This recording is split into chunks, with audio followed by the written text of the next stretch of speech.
Connaissiez-vous les légendes urbaines japonaises? Eh bien, si ce n'est pas le cas ou si vous voulez simplement approfondir vos connaissances sur le sujet, vous êtes tombé au bon endroit. Alors installez-vous bien et aujourd'hui je vais vous conter 4 d'entre elles. La première légende se nomme Teke Teke et elle est assez connue au Japon. C'est l'histoire d'une jeune fille nommée Kashima Reiko qui mourra tragiquement découpée en deux par un train. À cause de ça, les gens aimaient bien lui faire des mauvaises blagues et la plupart du temps, elles étaient de mauvais goût. Un jour, en rentrant de l'école, ses amis décidèrent de lui mettre une cigale sur l'épaule. Mais la pauvre Kashima Reiko en fut terrifiée. Elle a tellement eu peur qu'elle est tombée de la plateforme de la gare et qu'elle fut frappée par un Shinkansen. Les Shinkansen, c'est les trains les plus rapides au Japon. Et à cause de ce malheureux événement, son corps se retrouva coupé en deux. Dans une autre des versions, Teke Teke aurait été le fantôme d'une jeune fille qui aurait été violentée par un groupe de jeunes. Et après s'être malheureusement bien amusée avec elle, l'aurait laissée pour morte. Seule et apeurée, elle aurait tout fait pour essayer de trouver du secours, mais elle était à bout de force. Elle se serait donc écroulée et aurait perdu connaissance sur les voies de rail de Meishin. Et c'est là que le fameux train va passer, la découper en deux. Bien évidemment, elle serait morte sur le coup. Après cette fâcheuse histoire, que ce soit une version de la légende ou l'autre, elle est devenue un esprit vengeur. La plupart du temps, on la retrouve avec une faux et elle se traîne à la force de ses mains ou de ses épaules. Elle provoque d'ailleurs un son assez singulier, justement, teke teke, quand elle se déplace. On raconte que depuis cette sombre tragédie, la pauvre Kashima Reiko serait toujours à la recherche de ses membres. Elle traînerait donc dans les zones urbaines et dans les gares de tout le Japon. Elle est tristement célèbre pour traquer les gens, les tuer et les découper en deux avec sa faux, avec la vitesse du Shinkansen, comme ce que l'aurait subi lors de son vivant. Elles veulent donc que ses victimes ressentent sa propre douleur en imitant son triste accident. Il lui arrive souvent d'aller voir les habitants et de leur demander où se trouvent ses membres. Si jamais la personne ne lui répond pas de manière acceptable, elle jugera nécessaire de lui déchirer ses jambes. Il y a une autre petite légende qui raconterait que lorsqu'on est au courant de l'histoire de Kashima Reiko, on mourrait un mois plus tard. Mais celle-là est beaucoup moins connue. Une des autres variantes de cette légende serait un petit garçon qui se balade dans la rue et qui verrait une belle femme à la fenêtre. Sauf que lorsqu'il s'approcherait, la femme sauterait avec la force de ses mains et en fait il se rendrait compte qu'elle ne possède pas de jambes. Prise de colère, elle coupe donc le petit garçon en deux. Bon, c'est bien beau tout ça, mais si jamais il y a une infime chance que vous la rencontriez, ça serait quand même cool que vous ayez une manière de la repousser. Du coup, si jamais elle vous interpelle et vous demande où sont ses membres, il va falloir lui indiquer les voies ferrées de Meishin. Si elle va plus loin et qu'elle vous demande quel est le nom de la personne qui vous a dit ça, il faudra lui dire Kashima Reiko. Passons ensuite à la deuxième légende, celle de la chambre rouge, qui est quand même un peu moins connue que celle de Teke Teke. C'est une légende urbaine qui raconte que lorsqu'on traînerait sur son ordinateur, il se pourrait qu'un pop-up apparaisse. Bien évidemment, ce n'est pas n'importe quel pop-up, vu que ce pop-up est assez terrifiant. D'ailleurs, l'origine de cette malédiction nous reste toujours inconnue. Là, on est vraiment très loin des récits habituels. Cette histoire remonte aux années 1990. Là, c'était la période où on venait tout juste d'avoir des ordis personnels à la maison. Apparemment, la source viendrait d'Internet lui-même et aurait commencé avec le cas d'un jeune garçon. Ce jeune garçon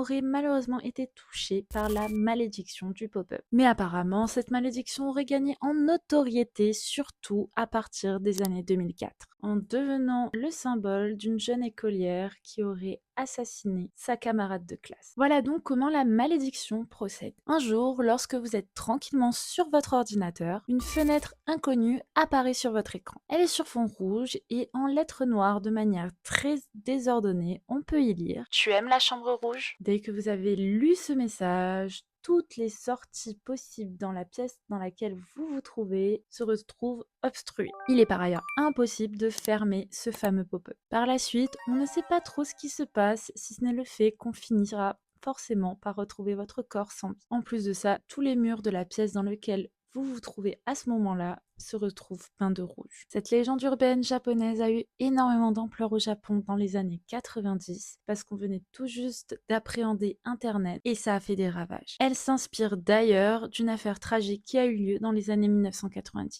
L'une des légendes les plus célèbres, c'est bien sûr celle de Kushisake Onna que vous connaissiez peut-être déjà. C'est donc la troisième légende et je vais vous raconter un peu son histoire. Cette légende nous conte l'histoire d'une femme ayant vécu il y a une centaine d'années, plus précisément lors de l'ère Heian, de 794 jusqu'à 1185. Lors de son vivant, elle était une superbe femme mariée à un samouraï honorable. Tout le monde l'a trouvée très jolie, mais malheureusement pour elle, elle était aussi très vaniteuse. À cause de ça, son mari était extrêmement possessif et extrêmement jaloux, du coup aussi un peu toxique. Il la soupçonnait constamment de le tromper. Une fois, il était vraiment très en colère, au bout du bout, et il décida d'attaquer sa femme. Il aurait pu faire mille autres choses, mais il décida de lui fendre la bouche. Il prit sa lame et fendit d'une oreille à l'autre. Ensuite, il s'exclama Qui te trouvera belle maintenant? Suite à cette tragique histoire, elle devint donc un esprit vengeur et prit le nom de Kushisake Onna, c'est-à-dire la femme à la bouche fendue. Une des légendes les plus connues par rapport à cet esprit vengeur serait celle d'une femme qui errait seule la nuit ou lors d'après-midi de brouillard. Elle serait également vêtue d'un masque chirurgical, ce qui est plutôt courant au Japon pour éviter les maladies virales. Lorsqu'elle croise quelqu'un, surtout des jeunes personnes, elle demanderait avec une timidité extrême: Me trouvez-vous belle? si la personne totalement désemparée ose dire oui, elle retire son masque et elle repose à nouveau la question: me trouvez-vous belle? Même comme ça? Si la personne répond encore une fois oui, il y a apparemment deux manières finales selon le genre. Si c'est un homme, elle va le suivre jusqu'au pas de sa porte et l'assassiner. Si c'est une femme, Kushisake Onna lui fera subir le même sort qu'elle et lui fendra la bouche. Il y a également une version un peu plus clémente qui dit qu'elle donnerait un rubis ensanglanté aux personnes qui auraient répondu oui 2 fois. Bien évidemment, si la personne a le malheur de dire non, elle se fait exécuter sur le champ. Bon maintenant c'est bien cette histoire, mais ça serait quand même encore mieux de savoir comment la repousser. C'est au début de l'an 2000 que la légende de Kushisake Onna explosa. Il y a eu plusieurs variantes de la légende qui se racontaient afin d'éviter de subir la colère de cet esprit vengeur malfaisant. Dans les années 70, il y aurait une variante qui rajouterait une troisième réponse. Si l'on disait seulement vous semblez ordinaire, vous avez la vie seule. Puis dans les années 2000, ça s'est modifié et il fallait dire so, ce qui signifiait comme ci comme ça. Le fantôme étant étonné, la personne aura le temps de fuir avant qu'il ne sache comment réagir. Il y a aussi une manière un peu plus audacieuse, ça serait de retourner les mêmes questions. Il se pourrait que la Kushisake Onna soit tellement confuse qu'elle disparaîtrait simplement. L'histoire a commencé à devenir virale à partir des années 70 et ce jusqu'aux années 2000. D'ailleurs, cette légende aurait tellement eu un gros impact sur les Japonais que dans les années 70, il y aurait eu un cas de psychose collective. On conseillait carrément aux élèves de ne pas rentrer seuls à la sortie des cours. On a même révélé des traces de ce mythe au sein de la Corée du Sud. C'est seulement dans les années 90 que cette histoire commença à être reléguée au rang de légende urbaine. Elle fut donc reprise dans la culture du divertissement nippon. Apparemment, c'est même elle qui influença le personnage du Joker dans Batman.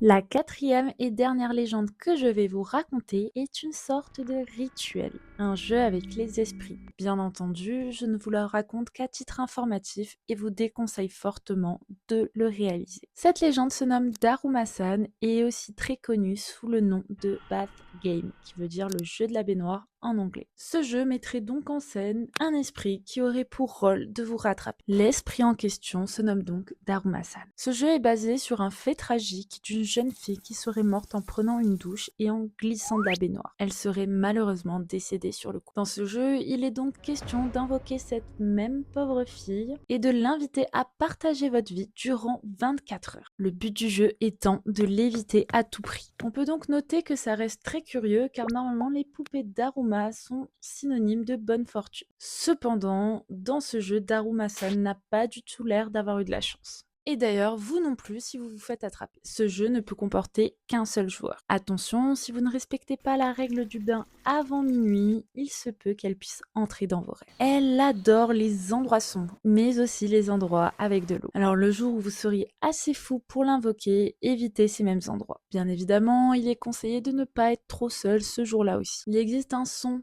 tomare, qui veut dire arrête-toi, pour essayer de la ralentir un peu, mais il ne faut surtout pas l'utiliser à la légère, sinon il sera de moins en moins efficace. Il est aussi impératif de terminer le jeu avant minuit. La fin est loin d'être facile à obtenir. Il se peut que si elle sente qu'elle est en danger, elle se mette à se cacher à son tour. Bon, en tout cas, si jamais vous voulez juste être informé par le rituel, voici ce qu'il faut faire. Encore une fois, je vous déconseille fortement de le reproduire. Il vous faudra bien évidemment une baignoire et attention, il ne faut pas du tout que ce soit une douche, il faut vraiment que ce soit une baignoire. La nuit, avant d'aller se coucher, il faut aller prendre un bain et il faut faire attention que ce soit avant minuit. Il faut d'abord retirer tous ses vêtements et après rentrer dans la salle de bain. Ensuite, vous pouvez commencer à remplir votre baignoire. Vous pourrez alors éteindre les lumières et vous installer tranquillement pépère dans la baignoire face au robinet. À ce moment-là, il faut fermer les yeux et commencer à se laver les cheveux. Pendant que vous vous lavez tranquillement les cheveux, il faut que vous répétiez Dharmasan est tombé. C'est très important pendant que vous faites ça, d'une, de ne pas ouvrir les yeux et de deux, continuer à le répéter pendant que vous vous lavez les cheveux. Alors je ne sais pas, peut-être que Dharmasan était vraiment frustré de ne pas avoir pu finir sa air routine avant de mourir, mais c'est très important qu'il faut que vous finissiez de vous laver les cheveux quand vous devez vous taire. Si vous avez exécuté le rituel correctement, une femme japonaise devrait vous apparaître mentalement devant vous. Ensuite, elle glissera et tombera, ce qui entaillera son œil droit. Si jamais vous ressentez une présence, il faut surtout garder les yeux encore une fois fermés et encore moins se retourner. Là, vous jouez un peu au psy, vous lui demandez pourquoi êtes-vous tombé de la baignoire. Il faut laisser la question planer dans l'air. Toujours les yeux fermés, attention, là ça va être technique, il vous faut sortir de la baignoire et bien sûr